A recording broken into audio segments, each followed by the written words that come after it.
Do you know who Bradley Weinsheimer is? It's vaguely familiar. On January 17th, President Biden granted 2,490 commutations to people he described as convicted of nonviolent drug offenses who are serving disproportionately long sentences. Mr. Weinsheimer is a senior Justice Department ethics attorney who wrote a fairly scathing response to this characterization. Have you read Mr. Weinsheimer's response? I read that as part of prep.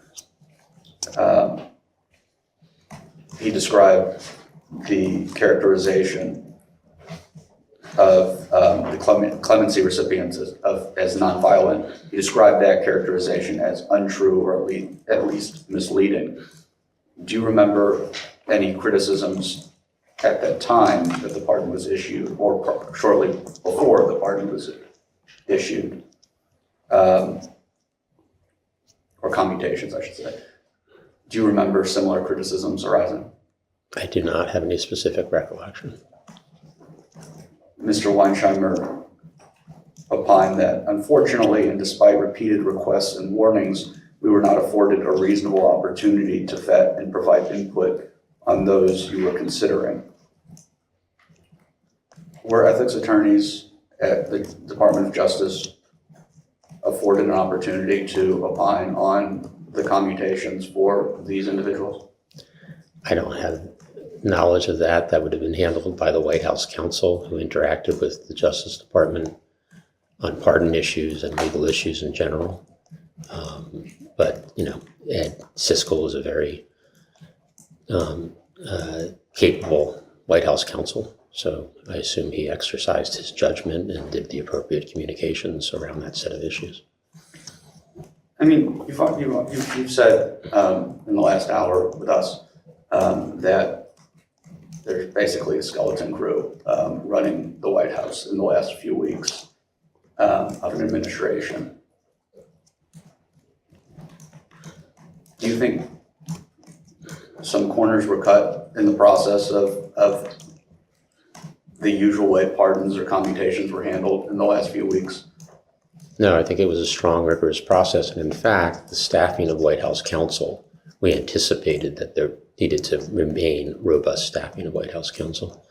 So I think I was referring before to the administrative staff and support staff and other senior people's deputies and things of that nature. But in White House counsel, we were very cognizant of the fact that there was likely going to be a fairly big workload.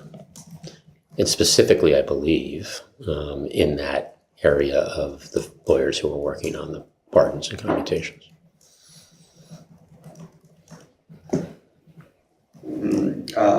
Mr. Weinsheimer also brought up the quote, "There was no consideration given to victim input in these cases involving violent crime," end quote. Did you know that there was no victim input provided for these commutations? That sounds like that was his opinion. I don't know the merits of it, and I don't know what the back and forth was with White House counsel and justice on that set of issues. But given your account that White House counsel remained robust until the end, you would agree then that this was handled as it would have been handled if it had occurred at any other point throughout the Biden administration?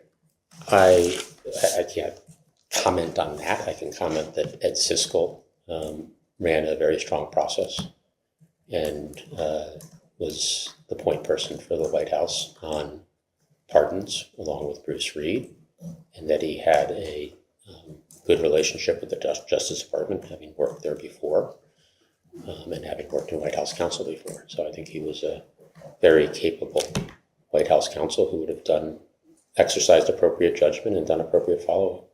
Do you know if the president knew that there had been no victim input in granting clemency in these violent cases?